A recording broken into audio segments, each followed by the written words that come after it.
Hello ಎಲ್ಲರಿಗೂ ನಮಸ್ಕಾರ. Veeresh Tumakuru YouTube ಚಾನಲ್ಗೆ ಸ್ವಾಗತ. ನಾನು ನಿಮ್ಮ ಪ್ರೀತಿಯ ಮನೆ ಮಗಳು ಮೇಘನ. ನಾನಿವತ್ತು ನಿಮಗೆ ತೋರಿಸ್ತಾ ಇರೋವಂಥ ರೆಸಿಪಿ ಬಂದ್ಬಿಟ್ಟು ಮಾವಿನಕಾಯಿ ಸೀಸನ್ ಬಂದ್ರೇ ನೆನಪಾಗುವಂಥದ್ದು ನಮಗೆ ಮಾವಿನಕಾಯಿ ಚಟ್ನಿ, ಮಾವಿನಕಾಯಿ ಉಪ್ಪಿನಕಾಯಿ ಈ ಥರ ಎಲ್ಲ ನೆನಪಾಗುತ್ತೆ. ನಾನಿವತ್ತು ನಿಮಗೆ ತೋರಿಸ್ತಾ ಇರೋವಂಥದ್ದು ಮಾವಿನಕಾಯಿ ಚಟ್ನಿ ರೆಸಿಪಿ. ನೀವು ಹುಳಿ ಮಾವಿನಕಾಯಿ ಆದರೂ ಹಾಕ್ಕೋಬೋದು, ಇಲ್ಲ ತೋತಾಪುರಿ ಮಾವಿನಕಾಯಿ ಆದರೂ ಹಾಕ್ಕೋಬೋದು. ತುಂಬಾ ರುಚಿಯಾಗಿ ಕೂಡ ಇರುತ್ತೆ ಮತ್ತು ಹೆಲ್ತ್ಗೂ ಕೂಡ ಒಳ್ಳೆಯದು. ಹೇಗೆ ಮಾಡೋದು ಅಂತ ನೋಡೋಣ. ಇವಾಗ ನಾನು ಒಂದು ಹುಳಿ ಮಾವಿನಕಾಯಿನ ತೊಗೊಂಡು ಹೀಗೆ ಮೀಡಿಯಮ್ ಸೈಜಲ್ಲಿ ಹೆಚ್ಚಿಟ್ಕೊಂಡಿದ್ದೀನಿ. ಒಂದೆರಡು ಎಸಳು ಕರಿಬೇವು, ಒಂದು ಬೇಡಿಗೆ ಮೆಣಸಿನ್ಕಾಯಿ ಸಿಗ್ದಿಟ್ಕೊಂಡಿದ್ದೀನಿ. ಇಲ್ಲಿ ಖಾರಕ್ಕೆ 2 ಗುಂಟೂರು ಮೆಣಸಿನ್ಕಾಯಿ, 3 ಬೇಡಿಗೆ ಮೆಣಸಿನ್ಕಾಯಿ ತೊಗೊಂಡಿದ್ದೀನಿ. ಒಂದು ಅರ್ಧ ಟೀ ಸ್ಪೂನು ಮೆಂತ್ಯ, ಒಂದು ಜಜ್ಜಿದ ಬೆಳ್ಳುಳ್ಳಿ, 1 ಟೀ ಸ್ಪೂನಷ್ಟು ಕಡಲೆಬೇಳೆ, 1 ಟೀ ಸ್ಪೂನ್ ಉದ್ದಿನಬೇಳೆ ಮತ್ತು ಇಂಗು, ರುಚಿಗೆ ತಕ್ಕಷ್ಟು ಉಪ್ಪು ತೊಗೊಂಡಿದ್ದೀನಿ ನಾನಿಲ್ಲಿ. ಇವಾಗ ಒಂದು ಕಡಾಯಿನ ಒಲೆ ಮೇಲೆ ಇಟ್ಕೊಂಡು 2 ರಿಂದ 3 ಟೀ ಸ್ಪೂನಷ್ಟು ಎಣ್ಣೆ ಹಾಕ್ಕೊತಾ ಇದ್ದೀನಿ. ಎಣ್ಣೆ ಚೆನ್ನಾಗಿ ಕಾದ್ಮೇಲೆ ಉದ್ದಿನಬೇಳೆ ಮತ್ತು ಕಡಲೆಬೇಳೆನ ಹಾಕ್ಕೊಂಡು ಚೆನ್ನಾಗಿ ಗೋಲ್ಡನ್ ಬ್ರೌನ್ ಬರಬೇಕು, ಅಲ್ಲಿವರೆಗೂ ಚೆನ್ನಾಗಿ ಫ್ರೈ ಮಾಡ್ಕೊತಾ ಇದ್ದೀನಿ. ಎಣ್ಣೆ ಹಾಕಿದಷ್ಟು ರುಚಿ ಚೆನ್ನಾಗಿರುತ್ತೆ. ನಿಮ್ಮ ಕ್ವಾಂಟಿಟಿ ಎಣ್ಣೆ ಎಷ್ಟು ಬೇಕಾದರೂ ಹಾಕ್ಬೋದು. ಅಂದರೆ ನಾನಿಲ್ಲಿ ಒಂದು 2 ಸ್ಪೂನ್ ಸೇರಿಸಿದ್ದೀನಿ, ನೀವು ಒಂದು 4-5 ಸ್ಪೂನ್ ಆದರೂ ಸೇರಿಸ್ಕೋಬೋದು. ಇವಾಗ ಖಾರದ ಮೆಣಸಿನ್ಕಾಯಿ ಮತ್ತು ಗುಂಟೂರು ಮೆಣಸಿನ್ಕಾಯಿ ಹಾಕಿ ಚೆನ್ನಾಗಿ ಫ್ರೈ ಮಾಡ್ತಾಯಿದ್ದೀನಿ. ಅದು ಕೂಡ ಎಣ್ಣೆಲಿ ಚೆನ್ನಾಗಿ ಫ್ರೈ ಆಗಬೇಕು. ನಂತರ ನಾನು 1/4 ಟೀ ಸ್ಪೂನಷ್ಟು ಮೆಂತ್ಯ ತೊಗೊಂಡಿದ್ನಲ್ಲ ಅದು ಕೂಡ ಹಾಕಿ ಫ್ರೈ ಮಾಡ್ತಾಯಿದ್ದೀನಿ. ಈ ರೆಸಿಪಿನ ನಿಮ್ಮ ಮನೆಯಲ್ಲಿ ಗರ್ಭಿಣಿಯರಿದ್ರಂತೂ ತುಂಬಾ ಇಷ್ಟಪಡ್ತಾರೆ. ಇಲ್ಲಾಂದರೆ ಉಪ್ಪಿನಕಾಯಿ ಥರ ಕೂಡ ಯೂಸ್ ಮಾಡ್ಕೊಬೋದು. ಫ್ರಿಜ್ ಇದ್ರಂತೂ 4-5 ತಿಂಗಳ ಇಟ್ಕೊಬೋದು.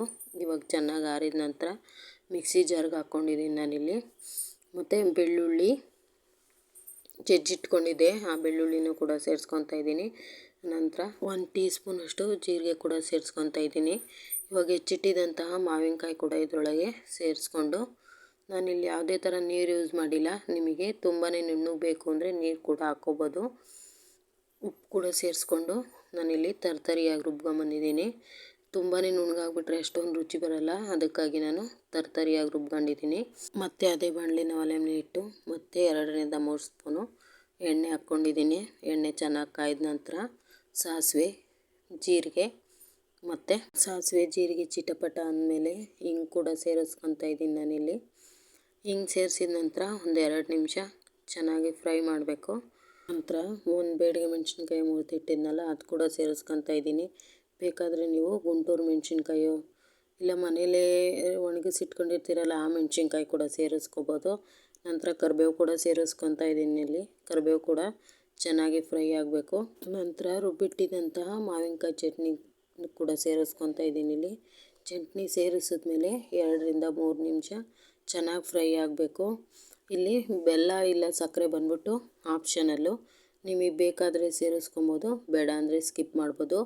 ಬೆಲ್ಲ ಸೇರಿಸ್ಕೊಂಡ್ರೆ ತುಂಬಾ ರುಚಿಯಾಗಿರುತ್ತೆ. ನಾನು ಹುಳಿ ಖಾರ ಸಿಹಿಯಾಗಿದ್ದರೆ ಅದೇ ಒಂಥರ ತುಂಬಾ ಚೆನ್ನಾಗಿ ಹುಳಿ ಖಾರ ಸಿಹಿಯಾಗಿದ್ದರೆ ಒಂಥರ ನಾಲಿಗೆಗೆ ಚೆನ್ನಾಗಿ ರುಚಿ ಕೊಡುತ್ತೆ. ಹಾಗಾಗಿ ಹೇಳ್ತಾ ಇದ್ದೀನಿ.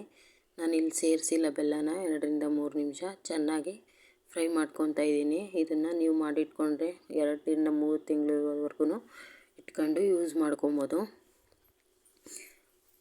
ನೋಡ್ಬೋದು ಇಲ್ಲಿ ಕಲರ್ ಕೂಡ ತುಂಬಾ ಚೆನ್ನಾಗಿ ಬಂದಿದೆ, ಟೇಸ್ಟ್ ಕೂಡ ಹಾಗೇ ಇದೆ. ಇಲ್ಲಿ ನೀವು ತೋತಾಪುರಿ ಮಾವಿನಕಾಯಲ್ಲಾದರೂ ಮಾಡ್ಕೊಬೋದು, ಇಲ್ಲ ಹುಳಿ ಮಾವಿನಕಾಯಲ್ಲಾದರೂ ಮಾಡ್ಕೊಬೋದು.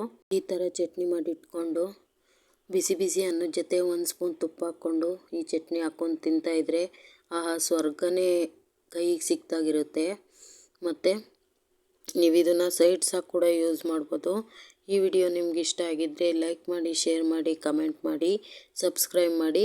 ಹಾಗೆ ಪಕ್ಕದಲ್ಲೇ ಕಾಣುವಂಥ ಬೆಲ್ ಬಟನ್ ಕ್ಲಿಕ್ ಮಾಡಿ. ನಾನು ಹಾಕೋ ಎಲ್ಲ ನೋಟಿಫಿಕೇಷನ್ ಬರುತ್ತೆ ನಿಮಗೆ. Thank you for watching.